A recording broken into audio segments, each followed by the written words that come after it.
Vinnie Galanti, you've just been invited to the Masters Olympia. What are you doing next? I'm going to Disney World.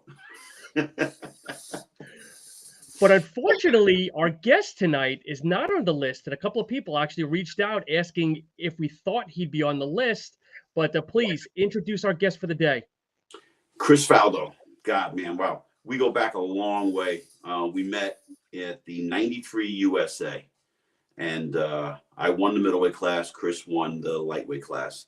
And I remember, Chris, you were backstage pumping up for what I know seemed exactly like what you're going to say, Vinny. 4 hours.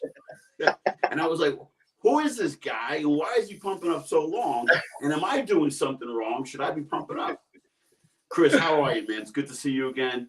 I'm so happy you're able to join us tonight. You're one of the guys that I wanted to get on my podcast when I was thinking about doing a podcast. I said, I got to get Chris Faldo on. So thank you so much for joining us tonight. How you doing? I'm doing great. First of all, I'd like to say thank you so much, Vinny and Sean. It's an honor to be on this podcast.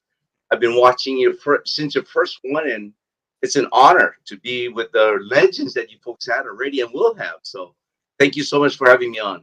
You're welcome, and you are a legend, so don't just. Oh my gosh. So Yeah, when we had Jose Raymond on, your name came up, and I said, Vin, I used to love that guy. We got to get him on, and obviously we're making it real here tonight. yeah. Oh, that Shaw, that Jose Raymond. He was a pester in my career.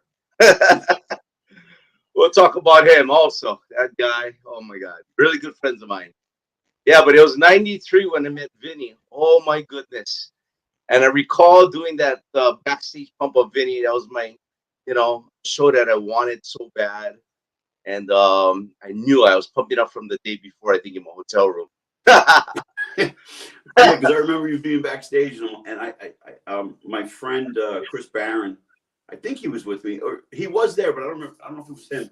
We were backstage, and I said to somebody, I'm like, you think this guy is going to over pump up, man? This guy is doing it a long time. I didn't know you yet. I didn't know your name, and I found that kind of funny. I'm like, that was just that, and you and I being on stage during the pose down. Because wasn't that a night? Other, we didn't see each other. That was one of the most amazing nights, Vinny. They had it on ESPN. It was there at Santa Monica and Mecca. Yep. And everything just fell into place for both of us that night. How many guys? How many guys were in your class? There are 28 guys. 28 guys in my class. Oh, it was 28 in my class. Yeah. One. I remember. I still remember the middleweight class, Vinny. Yes. And I still remember you going at it. So I was one of those competitors that was in all with all the physiques, So I was sneaking around the corner and checking out all of the physiques. And I'm like, damn, look at this guy. Sure enough, just Billy Galanti, getting on stage. And, that night was full of competitors. You had Paul DeMail and, Chris Cormier. Chris Cormier. You had them all. And it was just stacked. And to be in the best place to compete at, it was amazing. Dennis Newman, I think, was in that show too, right? Yes, Bob Chick. Yeah, they were all there. That's right. So. Paul DeMayo, Craig Titus. But then you beat Yanni Schaumburger, who I remember too. No doubt. Yeah. So let me take you guys back a few. Before I went to the USA, I did another national show, which a lot of people don't know. It was a teenage nationals held in Atlanta, Georgia, in 1985. I'm showing my age here. And Sean Ray won the overall that night, and I won my class. And that's how it all started. That's how I knew I had something going on, It was back in 1985 when I was, I think, 17 years old. Cool. And from that year, when I won the teenage nationals, I didn't compete until you saw me that night, Vinny, 1993. Oh, really? So it took me that long to get to the next national level stage. So my story is trying to be the best bodybuilder that I could be in the world, and that was my goal always. You got to get the pro card, but the main goal for me was to be the best bodybuilder that I could be, drugs free. That's my story, I'm not knocking nobody that's on enhancements, but that was just my story, is just to be the best that I could be. So it's funny you're saying that, because so here in New Jersey, there was like this chain that you followed.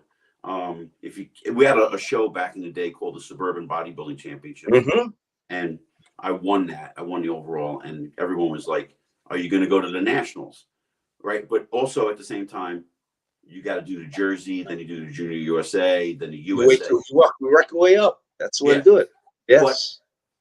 But here, the team universe was never talked about. Ironically, it was held here, but back in the 90s, it was you win the nationals or you just go home. And you took another route, and which was years later, I didn't even realize. Like, I came across something that an article or something, and I saw like how you guys were overseas a couple of years in a row, and I really got like, wow, I didn't even know that existed. Really? Yeah, dead serious. Didn't even know that path could be taken, and I went another path. We both had success, but tell us step by step what happened after the USA. So right after the USA, I was getting ready for the nationals, and that was the way to get to the World Championships, the nationals. And they selected anyone who wanted to try out to get on the USA team at the nationals. But they decided in 1994 that they're going to create a contest called the Team Universe to formulate a USA team to go to the World Championships, called the Mr. Universe. So I decided, all right, this is it. I'm going to train for this show in 94. It's in Chicago, Illinois. And I'm going to try and get in on this team. Lo and behold, that this Team Universe is the most amazing show so far after the USA. The USA was huge, Vinny, don't get me wrong. But the Team Universe, everybody wants to get there to win the Mr. Universe. You're the top in the world, the best in the world. So when I got there to Chicago, it was even bigger than the USA. So I had to win my class, which I did in 94. Got on the team, and I won my class. And then I got on the team, and we're headed over to Shanghai, China. Wow. And that's where I took a bronze medal in 94 at the World Championships. So I got a bronze medal. I came in third. And when you go to the World Championships, Vinny, it's the best in the world from all different countries. You're talking Ukraine, Egypt, Japan, Korea, all over coming in to compete and be the best in the world. And so I did pretty well my first time out. And that year I got to see the Ron Coleman win his class and be the best in the world in the light heavyweights. There was Yanni Schomburger on that team, myself, and Ronnie Coleman. Now, was that Ronnie Coleman, Mr. Olympia, or Ron Coleman? Ron Coleman. Ron Coleman, Alcatraz. That guy has a phenomenal physique. Yep. Phenomenal. Yeah. I saw him. So that's the route I took. And then when you can't win the World Championships, you have to re-qualify, get back on the team again to go to the following year. So I did that 3 consecutive years in a row. I did it in 94, 95, and 96. Won my class each year, got to the World Championships all 3 years, and still couldn't put it together. I took a silver medal the following year in Guam. So won the Team Universe again in 94. And not only that, Vin, is when you get into the Team Universe, you got guys like Derek Farnsworth. You got Jose Raymond there in my class. You got even guys that you would say, what? The late Mr. Olympia himself, Sean Roden was there. All these Kai Greens there. They're competing on this team. So that's the toughest part, is to get on the team. That's so prestigious for me to just make the USA team. And it was hard to do. Very hard. So once I got on the team again, you're taking on the gamble and going overseas the same year and competing against the world. So that's a road I took, Vinny. I went to the World Championships. So I did in 94, 5, and 6. I wanted to get in 2003. And then again in 2007. And during this stretch, you're talking about trying to build that physique and stay in the same weight category. So I always stayed in the lightweight class. 94, 5, 6, all the way up. And then I decided to bump up to the welterweight class, which is from 165 down to 154, and take a gamble against Jose Raymond in 2003. And boy, let me tell you, that was a showdown. Steve Weinberger just put me and him right in the middle stage, and you go at it. We went at it for 10 minutes straight. They couldn't decide who's going to win. And still going to forget that night. Jose Raymond probably did a backflip and did a shaka sign to everybody. Thought he had it, but I beat him by one measly point. Wow. So those are the things. We had a rivalry going every year, you know. But Chris, you're in enjoyed that time, you know, competing and being the best that I could be. You must be loving life at that point, because you're probably in your 20s, I guess. And with regular bodybuilders going Vinny's route, they're not traveling internationally. You might be traveling to 1 or 2, 3 extra states to do a show, but you have to be living both best life. I was living life because of contracts that were coming in. As soon as the 93 got over, Vinny, Metrics called. That was my first sign, my first deal with Metrics. Okay. And nobody knew who I was. There was Milo Sarcev in the booth. There was Paul DeMille, Big Ron Coleman.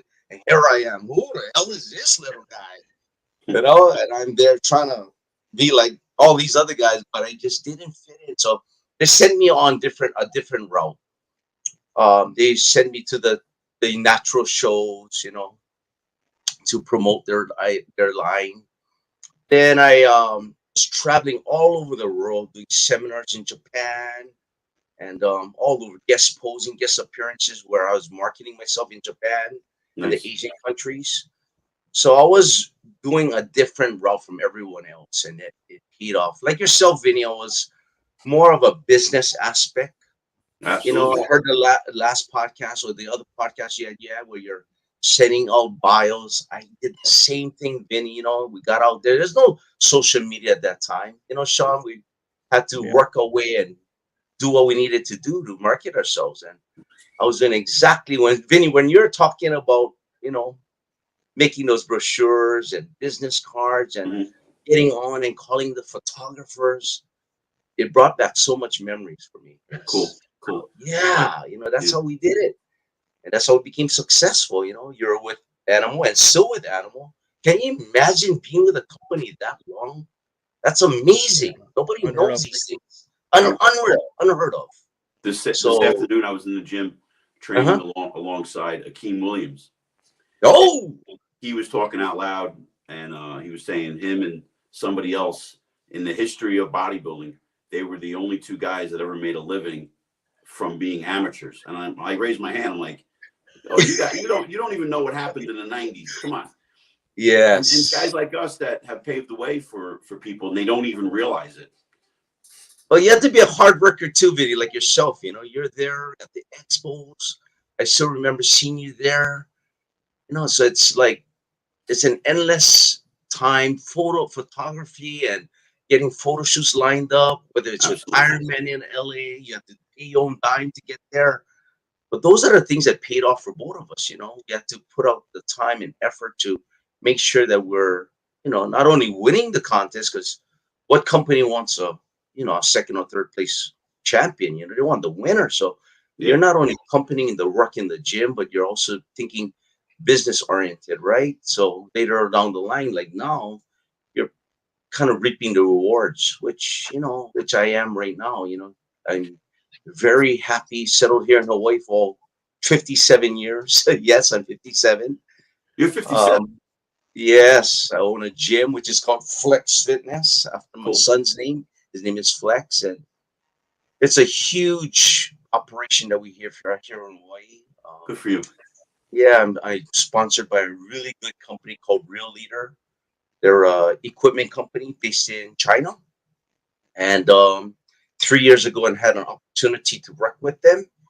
And I opened up this gym that's thriving at the moment. And my wife and I do our personal trainings in here. And we have other trainers that are here with us. Nice. And it's going pretty well for us here in Hawaii. You know, what you're saying, it resonates so much. as we're going back and forth talking, I think guys like us understood the mission. We understood what do we need to do to get to the next level with photo shoots, magazine covers, and all that, and guest posings and all that stuff. And we knew that the phone wasn't going to ring. We had to go exactly. It's like so many guys don't get they don't understand that, and they put all that hard work just in the gym. And then you see it too. It transcends into even getting on stage. They train for 12, 16 weeks, but don't put a good posing routine together. When I see guys who have a poor posing routine, and they look amazing, I go, they're not going to go very far in the sport. No, they're not presenting their best package. That's why, they may think they are, with a great physique, but, Vinny, it's more than that.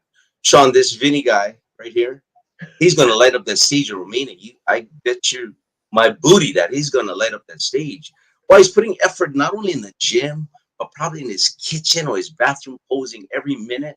And that's what we did, That's all. When I jump on this podcast, I mean, you're talking to all these old timers that, putting in those effort, like the X-Man and Jose Raymond, and they put in work. They put in work. Put in work too, man. Like when I remember seeing you at the USA, and then your success came in. Like everything, like all your your posing.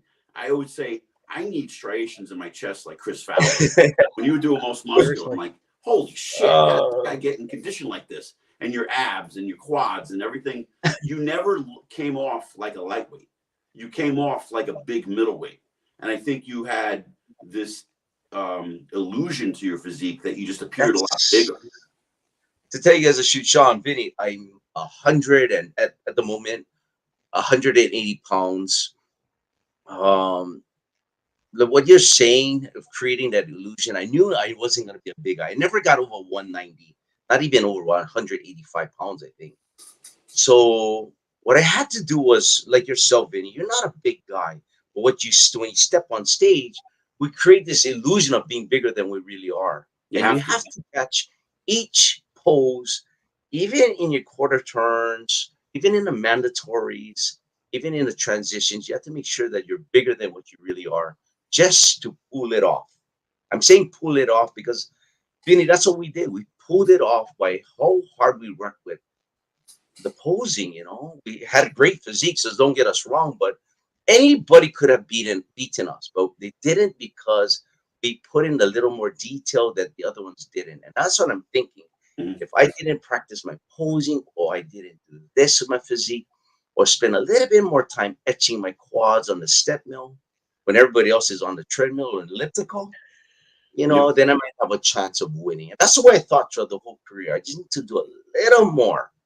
It's just being the natural bodybuilder, and I had to really pay close attention to my supplementation, my nutrition, and I still do that to this day. I'm still taking 6 meals a day, still living the bodybuilding lifestyle, waking up eating my egg whites and oatmeal.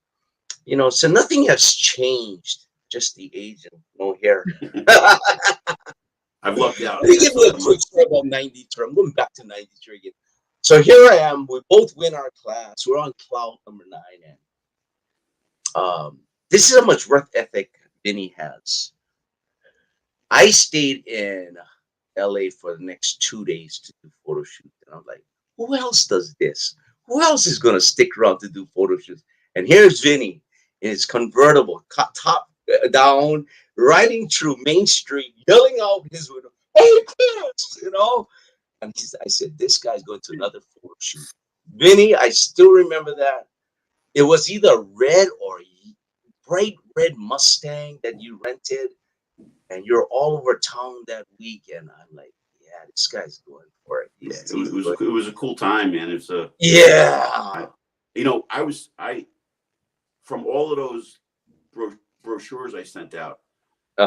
Then everybody started to realize, oh, you're the idiot that's been sending me the brochures.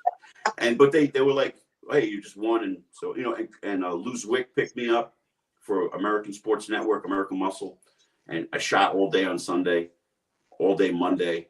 And Tuesday, I was done. And my girlfriend, who was my wife, now she comes in and she goes, I have good news and I have bad news. I go, well, what are you talking about? She's like, you got another photo shoot on Thursday, so you got to stay on the diet. That's the bad news. And so, yeah, I was out there until Thursday. Like, I know you were. I know you were. You're putting in the work, you know, and that's what I like about that time. You know, it's just amazing times. So yeah. Well, so fast forwarding all to it to 2003, then 2000. I said I need to build this body a little more. So the next competition was in 2007. I gave it one more shot, and that was my last shot at the Team Universe. And I got my pro card there in 2007, winning the overall in the men's bodybuilding. And I didn't fare well in Korea that year.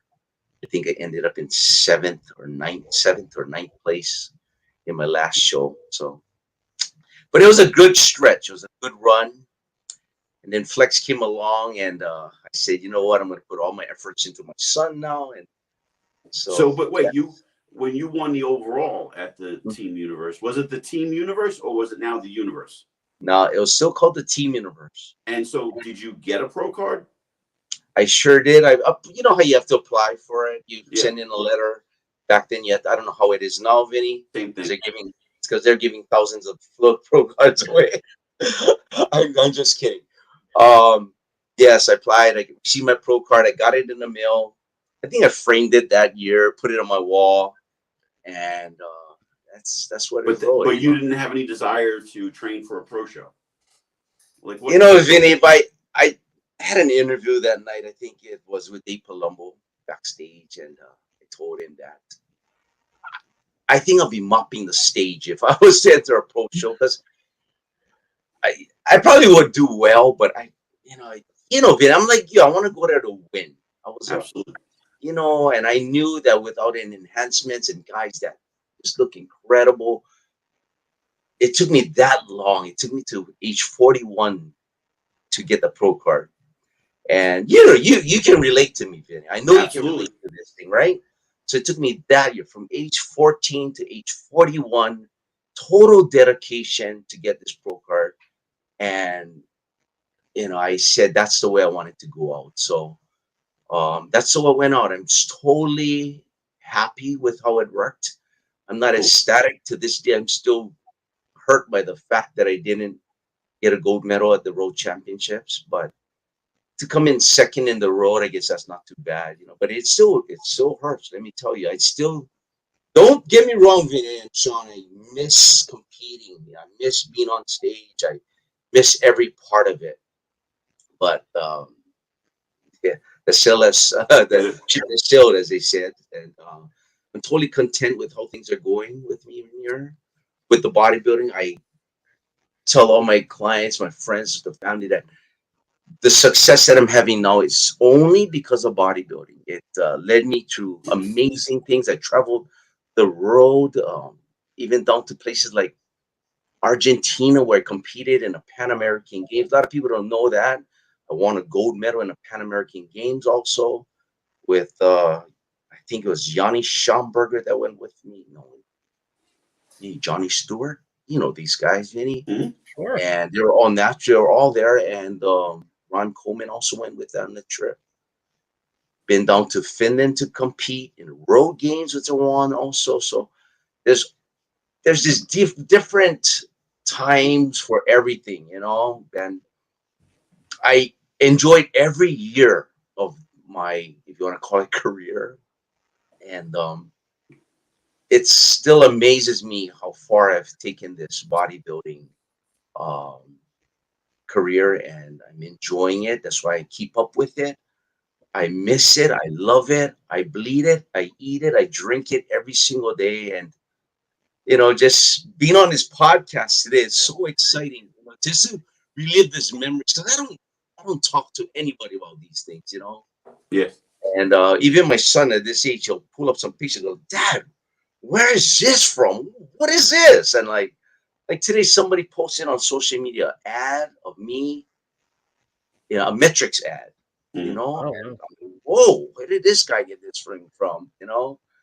So I'm living it. I'm living it every day like you, Vinny, just that I'm not on stage, So when I heard that you got picked, I'm like, Jesus, Yeah. Louise, this guy's going to the big dance in 17 weeks. Can you imagine what frame of mind Vinny is in right now? He's ecstatic, he's scared, yet he's got to train for the show. Exactly, all three. Scared too, scary, because you saw those names that you're against, Vinny. Yep. Big boy, you're up against some good guys. Oh, they're up against some good guys too. So, well, but like I said, you're gonna bring it. I know you're gonna bring it, Jimmy. I'm gonna do the best I can. I'm excited for you. Thank you. You know, I didn't realize you and I were so identical, so close identical of how our careers went. I mean, I turned pro a year after you did. Yeah, I know you did. Yeah, so yes, that's pretty cool. I didn't know that. I just thought that. I really thought you were. You know, it's funny because people said to me when I was working for Universal Nutrition, I at the cage in the Arnold, and people were like, you know, when's your next pro show? I'm like, I'm not a pro. I'm like, what do you mean you're not a pro? And people just thought I was a pro because I was in a lot of magazines, and I always thought you were a pro. That's so funny. Yeah, I did so many shows. It's like, you know, you win nowadays. You win your class, you're a pro, right? Back then, how many classes did we win, Vinny? Right. You know, same like what Jose Raymond said. You went 2, 3. I think I won it 6 or 7 times, but there's no pro card at the end of that string when they're winning a class. You have to win that overall. So, you know, back then, now, I'm not knocking it how it is now because it's a business. I understand that, but back in the day, if you're not winning you're not winning that overall, you're not getting nothing. So let me ask you a question about. So you're 57, and have you experienced like in the last anywhere between the last 7, 8, 9 years that you had to like change your style of training because of getting older? Not a mock, because I've had to do it. I've had to change things completely. Yeah, we have to evolve and change, but I'm very stubborn. Yes, I've changed a lot, Vinny. You know, I first of all I have to decrease some of the protein content because I don't need that anymore. I'm not going to compete, but I still think I am. So I train like an animal 4 or 5 days a week, Vinny. The intensity level is immaculate. I'm very fortunate, knock on wood, that I don't have any major injuries. So just take, for example, I could still pull 315 off the ground, deadlifts for 15 reps. I squatted 225, 275 for 30s. It's very fortunate. I can still pound. The only problem I have is this probably a rotator cuff that the overhead presses are tough to do sometimes. But be careful. I train with my client. I have an extensive clientele list that I train with and motivate also. So I have to keep this machine running. I have to keep it going. So it's the personal training side is very huge for me. Do you train multiple times a day or just once? It may sound crazy, but sometimes multiple with clients, and I do my sessions with them sometimes, especially the competitors that are competing, because we still want to show them, right, Vinny? It's nature, right? We still want to show them that we still got it in the tank, even at our age. We're gonna go. So that's the reason why I keep myself in tip-top shape. I ice plunge every day. Bought myself a cool ice plunge. So, you know, rest and recuperation. I'm doing daily. Also teaching my son those things so he can be even a better swimmer than he is already, and just teach some of the things of how to be structured. You know, so taking essentials during the workout and supplementation is still on point. Meals are on point. Sleeping patterns are still on point. I'm still living the lifestyle, Vinny and Sean, of this whole bodybuilding thing because it has gotten me here. Where man, I'm not going to change it. I'm gonna probably die in the gym doing this thing. You know, people say you're not going to compete. Why are you still carrying a freaking cooler, Chris? I'm like, well, I don't feel good eating crap. I just feel good being in this. My wife calls it a box. I live in a box, guys. And I love my box, you know. I love this box. So Chris, when you retired 15 years ago, 2007, was it tough to walk away, or was it kind of a quick switch to flip? Not at all. No, it's it's to this day, it's still tough, you know. After 2007, I did about two, maybe three, no, a little more guest appearances. I went out there to the Staples Center, I guess, post for Lonnie Thiepert at his Ironman naturally. Oh, wow. I did another guest appearance overseas. I did one here in Hawaii, and it was first fortunate. I think in 2014 or 15, I was guest posing here with Flex Lewis and Victor Martinez. Okay. And I got myself, I said, I'm going to get myself in the best shape I could. And I did. And that was the best I ever looked at about 170 pounds. And Flex came up to me and says, why in the hell aren't you on the pro circuit? And just by him saying that, I knew I kept myself in tip-top shape. So it's Sean, to answer your question, I how do I put this? I wish I was in Vinny's shoes. Is that that answered your question? Well, Chris, I wish I was in Vinny's shoes Chris, right now. Chris, there is a Masters Pro Circuit. So, and some of the shows are 55 and over. Oh, man. You would probably crush it. Oh, yeah, I wish I could. The body's in great shape, but it's not I don't know about you, Vinny, but my wheels, my legs has really disintegrated. My sweeps on my legs is it's gone. Really? And I train them really hard, but I can't keep the size on the wheels. It's funny you saying that, because when I started training again, I realized the things I did in the past are not working. So I actually started to train a little heavier, but with a 5 to 7 rep range instead of 20, like I used to do back in the day. And I found my wheels started growing better than they were when I was in my 30s. So maybe that's something that you could experiment with. Thank you. 5 rep range. Right. Because as we get older, I think, it's naturally we lose our muscle. And, my physique looks like, some people say, oh, you look better now than back then. You look damn good, Vinny, right now. I can tell you that. I look fine, but I'm good for my age, but I think I've improved a lot because I changed my training. That's all. Well, for 2 blown shoulders, you did pretty darn good. Yeah, listen. It took a long time to get back. It was step by step. I remember one of my good friends, Joel, was in the gym, and I was just getting comfortable pressing 5 pounds over my head. And I said, hey, Joel, I'm going to go a little heavy. And I was dead serious, right? So he must have been thinking I'm going to do 80s or something. And I said, Joel, I'm going to go a little heavier. Can you give me a spot? So I grabbed the 15s. He's like, are you kidding me? I go, no, I'm dead serious. I said, you remember I have the 14 screw strap on my shoulders. And he's like, oh, yeah. He goes, well, how do you want me to spot you? I'm like, just make sure if I get stuck, I'm going to say, take them. But the tenacity to keep that going, Vinny, that's why I commend you on it. You were down in the dumps, and look at where you're at now. Just to get an invitation, no matter where you place, just to get on that stage, you can say, man, look at where I came from.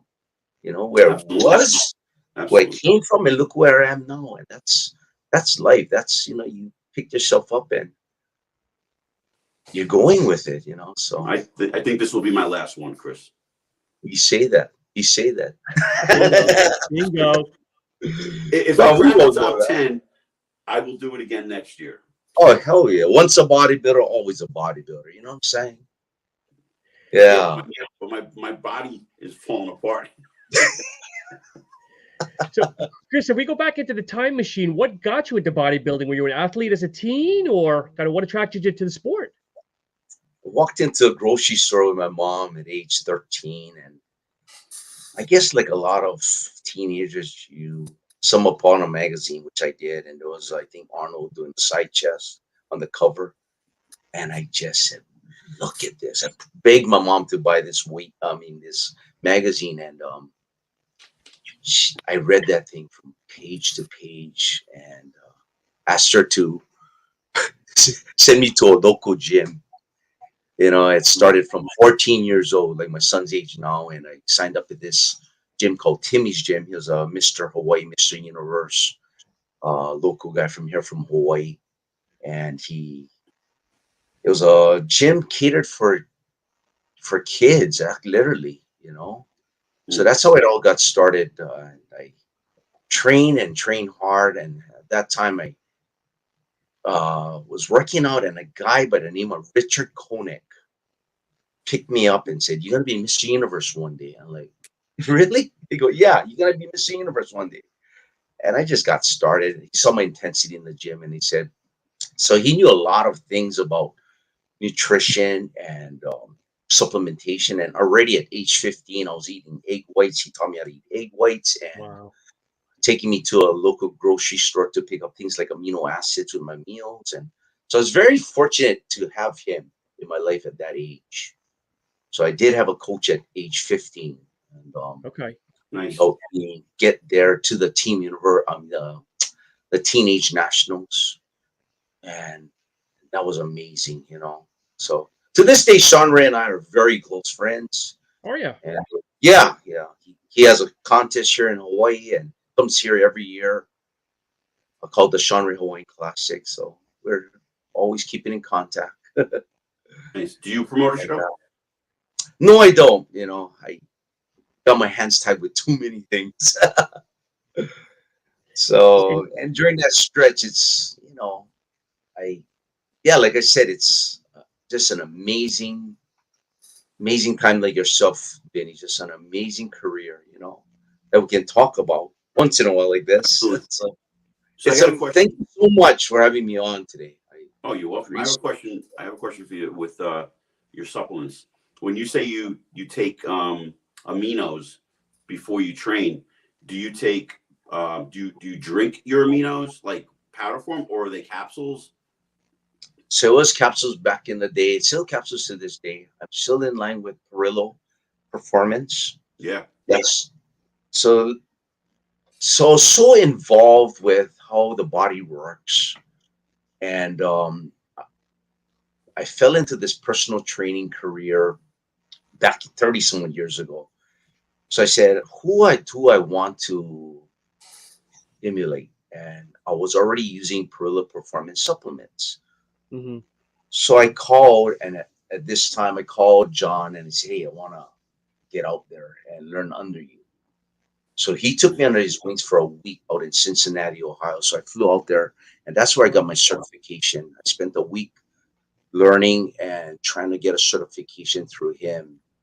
And I'm glad I did, because to this day, I'm still teaching my clients how to carb cycle, what is MCT oil, which he created, the medium triglyceride oil. Um, you know, what is complex carbohydrates and how much fats you need to have. And so I learned, and I went out there and lived with him for about a week and a half, and went to the gym, did the classroom settings. This is back in the day. I And did the same thing. you did the same. Yep. Yeah. So I'm still selling his line for the performance here at our gym. And so, yeah, I had to learn the total aspect of what makes a body function at its ultimate rate to make it grow. So, Vinny, you probably know the old liver tablets. So I'm Sure. using liver aminos by Pearl Performance still to You're this going day. real old school. Oh yeah, yes. I'll take 15 still to this day. I don't know why I'm still doing all these things, but it's, Because you're a you know, it's, bodybuilder. yeah, you know, drinking essentials during the workout, whey protein after. I'm putting in a glycogen fuel. I'm using Vitargo after also with it. So Okay. creatine inside the Vitargo. You know, I'm using glutamine. I'm taking 20 grams of glutamine daily. Um, my vitamin C's, my minerals. So I haven't changed anything since age 14. Well, it's Awesome. It working. works. It works. I can honestly say to you folks that I haven't been to the doctor not once. I haven't been sick for 30, 40 years. I don't know when the last time I went to, you know, to the doctor for any medication. So I said, if it's not broken, why fix it? Absolutely. Body's still humming, so I'm gonna keep humming till I die. But do you go for lab work and stuff? Routine yearly lab work? Yearly lab work, but everything is perfect, you know. So why tamper with anything, you know? Sure. Yeah, So, sure. yeah. And it's all basics, you know. Probably basic for me, but basic, a lot of hydration, getting rest and recuperation, time down when I need it, backing off on the weights if I feel like it's not working out. Just playing it smart all the years, not just now, but even when I was in my 20s, 30s. It went out there to say take a trip out to Los Angeles and learn on the Charles Glass. These are the things that I think made me very successful. Is always keeping an open mind, Sure.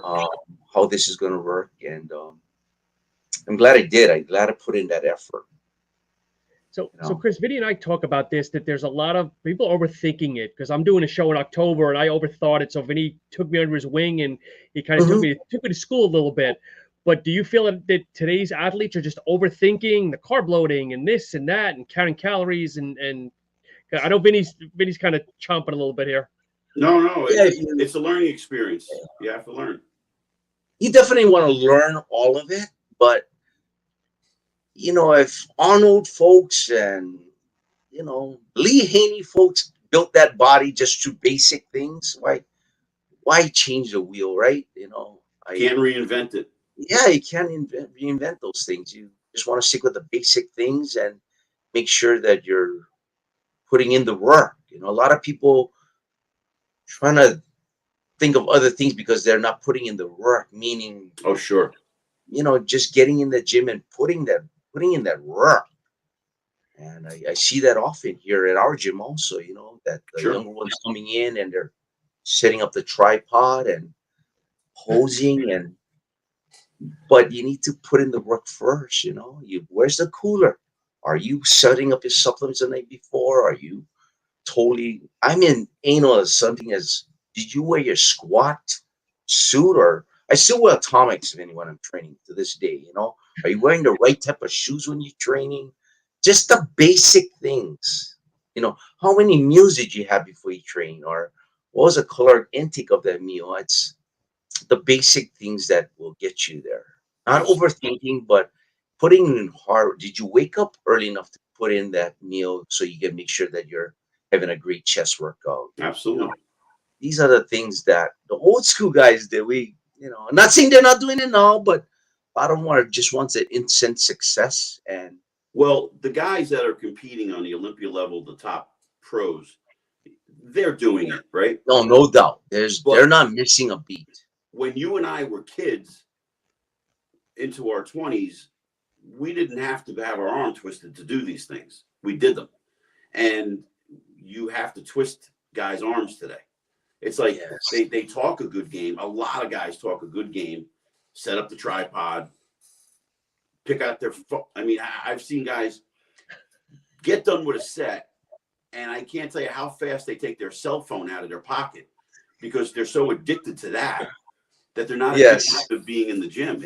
And then they, like, I'm the old guy now. And I joke. I had a client the other day. Yeah, just basic. What's that? The basic things, and it's hard work. Sean, I'll give you an example. How anal and crazy this thing who's got with me. I'm obsessed. I'm not gonna say I love bodybuilding. I'm not gonna say I like bodybuilding. I'm obsessed with bodybuilding. Obsessed.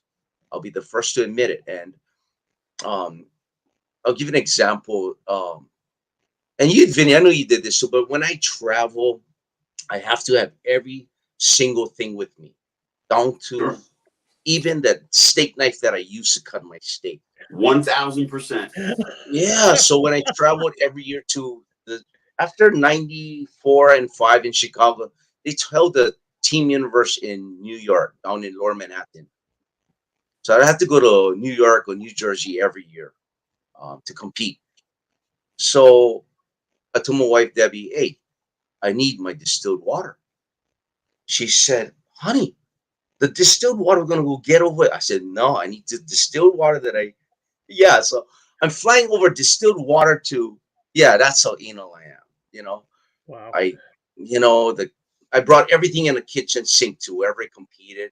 Oh, that's in the United States. When I was going over to China, Korea, Japan, all these places, Finland, it was a little more difficult to pass through customs. So I'd have to have a decoy. I buy my friend an airline ticket so he can be a decoy. So he's taking my food through while I'm just sliding in. You know, I don't want them taking any of my food away. So I kind of looked like a bodybuilder back then. That's how he would kind of like slide through. I'd pick the smallest guy, and he would slide through with all of my food and everything for the week, and I would be there just going through. So yeah, I'd have to think of all the strategies, and I know you are too, Vinny. Just so that you're making it to the show the way you want it to, you know. So I get it. I so understand what you're saying. Like last night we had a round table with a bunch of guys I know, which Sean had him on. I wasn't on it, and we had the podcast geared towards all the guys that made the list. And the first thing that Jimmy Mentis said was, "I bet you Vinny already started packing," and he wasn't far off from that. But you know what? I'm thinking like, okay, I cook all my meals for how long I'm going to be there. exactly, and freeze them the night before. Then I get a bag that is an insulation bag, put it in that, and then put it in a suitcase that I'm bringing on a plane. And I'm thinking, all right, how long is it going to take me to get to Romania? yes, How long can this food stay frozen? And I'm thinking all of it already because I'm crossing the T's and dotting the I's. I've never had this opportunity before. So I'm making sure that I'm ready. And if anybody beats me, they beat me, but I'm going to make sure I'm ready, and I got to be prepared. Just what I so love what you're saying, because I realize that I'm not that crazy. There's somebody else out there. yeah, that's why you're so successful, you know, and successful ones will always think about that little extra. You probably, you don't have to weigh in, but I bet when you're trying to make the middleweight class, you had your scale in your luggage, Vinny. I know you did. You had your scale carrying with you wherever you went. Well, you know what, though, Chris, for let me tell you weigh-ins. this. So when you and I met in 93, I never had to make a weight class. I was always like 100. I was 169 pounds when I won the middleweight class. Right, and everybody else was tipping the scale at 176. The next year at the 94 Nationals, I don't know what happened. I had a growth spurt. I never got on the scale at all until I got to the Nationals, and I was 181 pounds. 3 days, 3 days out, and I had to make that weight class, and it backfired. So I had to learn my weight class as I went because I never had to make a weight. So I didn't get that neurotic. I should have probably. Oh, it brings back memories. I love this. Yeah. So who was, besides Jose Raymond, you mentioned him, who would you say when you knew you were going into the Team Universe and you saw that name on the list, or you knew somebody was going in, who was the guy that you said to yourself, I will not allow this guy to beat me. Not that you were scared of him, not that you were, I would say, yeah, you're nervous, but who's the guy that would be like lit a fire under Chris's ass? I always used myself as a self-motivator. I always wanted to beat myself, Nice. But there are so many amazing bodybuilders, and I'm not looking at just my class, but you want to make sure that you look good against everyone, right? So guys like yourself, there are so many guys that are unheard of to this day, even like Sean Ray's training partner was there at the USA. And, Who's that? Scotty Givens was his name. Oh, yeah. I looked at him at weigh-ins. I'm like, oh my gosh. Tank, right?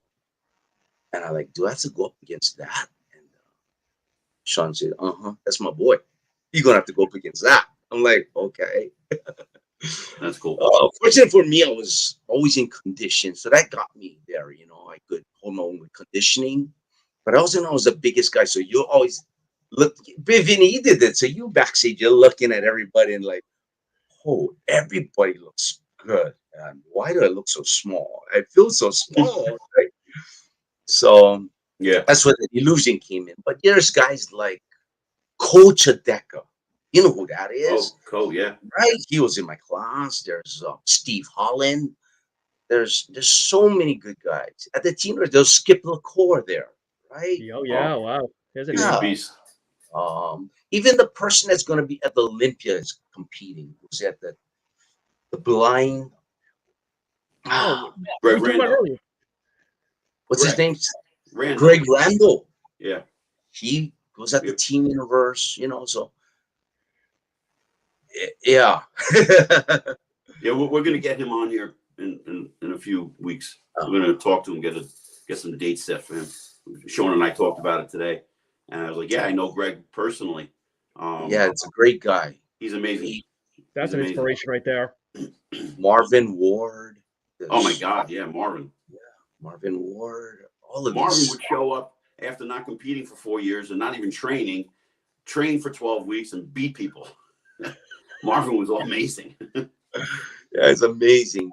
But just being around that whole era was crazy.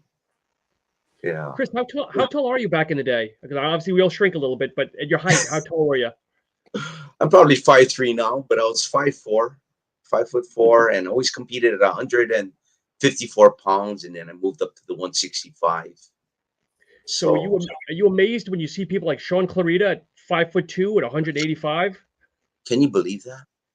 Yeah. Can you believe Sean Clarita? Yeah, that guy's a tank. So yeah.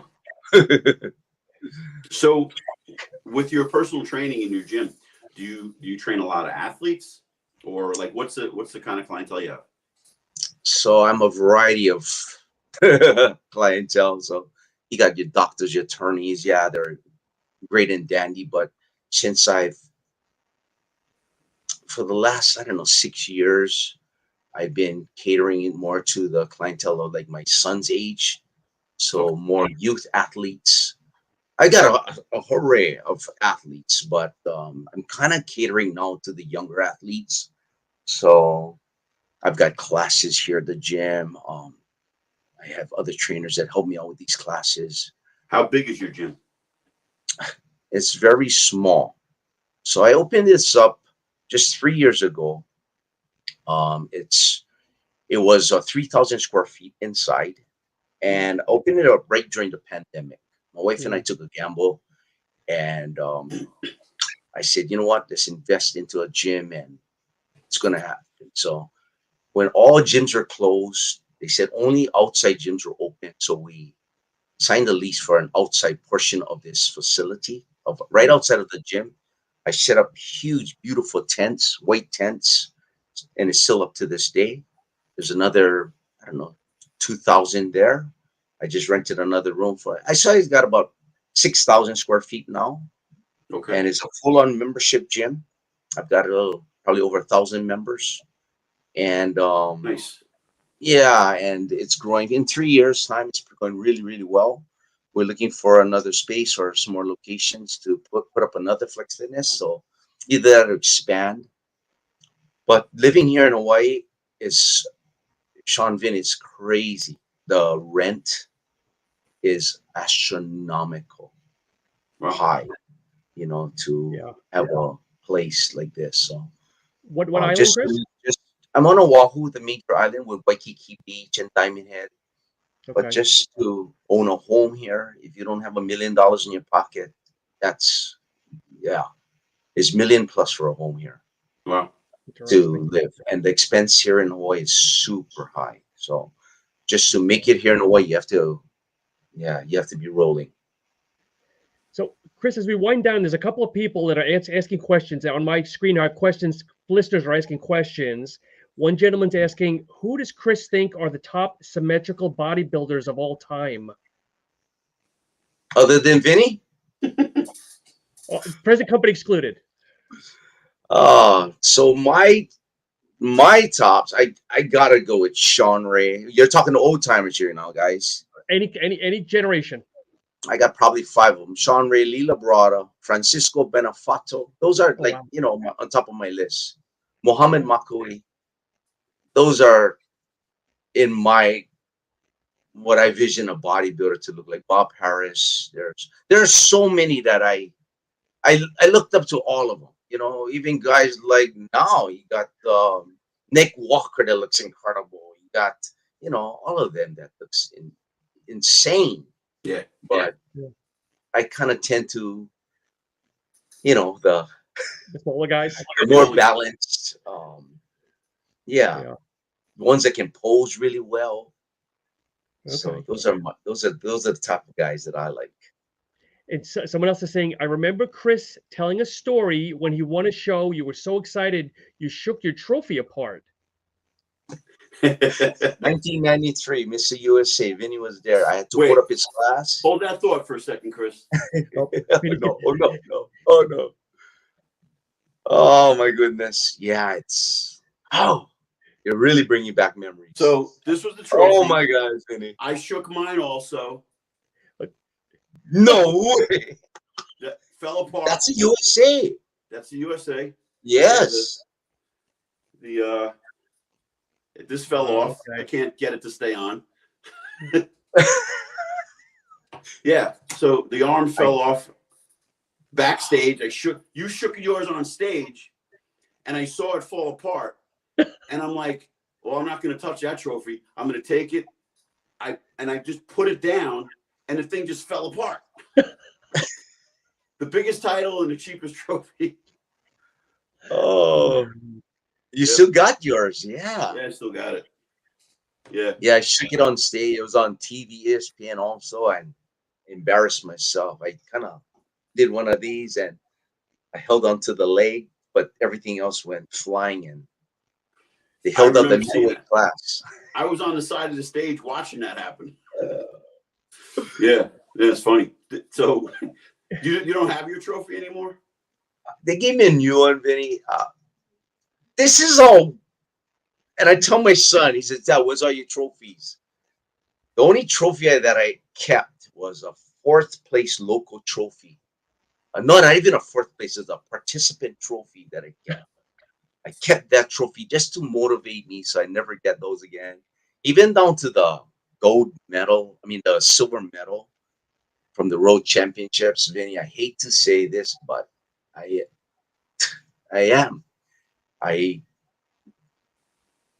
threw it away. I was not then, but when I got home, I was so upset. My 3rd place bronze medal, I don't have it. I got rid of it, and Oh wow. it's because I knew that in my head that I was going to get a gold, and that's all I wanted. I was again obsessed. I get it. I get it. I threw it all away, and I just kept this participant trophy that I did back in the day, and that's the only trophy I have. Wow. Yeah, but I still have the only trophy I have right now is the overall from the Team Universe. That's the only one. One. Yeah, I kept one.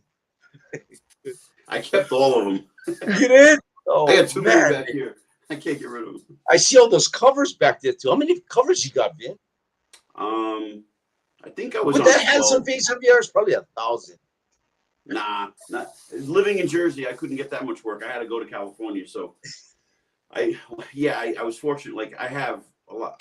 I think 12 covers I was on, but I was in only one U.S. cover. The rest were all overseas. What was the U.S. cover for? Muscle Mag? No, what the hell? The Iron Man? No, Bill Phillips magazine. Muscle Media 2000. That's what I had you sign, Vin. Yeah. That's right. And then I was it the old you and Danny Hester on with doing some kind of thing? Yes, exactly. The Exactly. sunglasses on, yep, a black and white one. Oh, that was so cool. Funny story. Uh-huh. Those sunglasses were Chris Cormier's and Rico McClinton's sunglasses. We just took them and put them on. did the shot. That was such a cool picture. Such a cool picture. So I trained with Vinny 2 weeks ago, and I actually had it pulled out of my bag, and Vin was in shock for a minute. Of course, the fan, I had to make him sign it. Yeah. I was like feeling weird signing a magazine again. But listen, man, I'm so glad you're here and doing well, and your gym is doing well, and you have a great family, it sounds like. And thank you so much for coming on. So listen, where can you have fans out there? So where can they reach you for personal training, for whatever coaching? Where can they reach you? If they jump on just the Instagram, it's either just my name, Chris Faldo, or they can jump on Flex Fitness Hawaii. It's Faildo, right? Faildo. Okay, With an cool. I in there. It's an honor to be here, Sean, Vinny, on your folks' show. Brings up the past, and I love it. I loved every minute of this today. Well, we love having you on. It's a pleasure, and I hope that other people get the wind of you being on, and they're going to want you on their podcast. So we're going to post it up on Facebook, Instagram, and get the word out there. Chris Faldo, he's available. Oh my goodness. For any inspiring bodybuilders out there, it's just you may think it's a hard road, but just stick with it. Vinny, just like yourself and I, stuck with it. And it's not always the gravy. You gotta put in the work to reap the rewards at the end. And that's a testament to you, Vinny. You stuck with it all these years. And man, I call it the big dance. You go into the big dance, you know what I'm saying? Not too many people can say they stepped on that stage. So I wanted to wish you thank you. Best of luck. I know you're going to do really well. Keep putting in that work, Vinny, like you always have been. And Sean, it's been a pleasure, man. It's been a pleasure to be on. It's all mine. Because when Vinny told me that you were coming on, he said that Chris is probably one of the nicest guys out there you will ever meet. And I can tell just from text interactions, I can tell you're truly humble and just one of the nice guys out there. You're a gentleman. It's a pleasure. The sport has given me so much. You always want to give back, Absolutely. So I have so many people to thank, and just wanted to thank you for having me again on this show. You're welcome. Thank you. And for next week's folks, we have your good friend Bill Scarnati on next Wednesday. Bill's on next week, right? Yeah.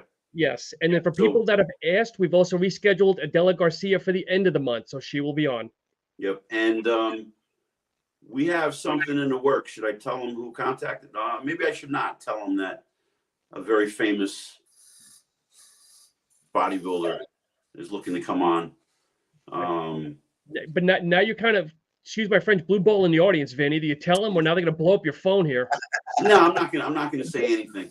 I'm gonna wait. Maybe next week. Definitely on the level of Chris Faldo. Definitely the high level. You guys are getting all legends on this podcast. Well, this guy is a legend. Let me give you a hint. Let's see if anybody could guess. He was in an ad with Barry DeMay. He posed amazing. And that's all I'm giving you. Wow. We'll tell you offline, Chris. If you stand for a minute, we'll tell you offline. But as always, Chris, Vinny, it's always a pleasure catching up. Continued success, and have a great rest of the week, folks. All right. Thank you.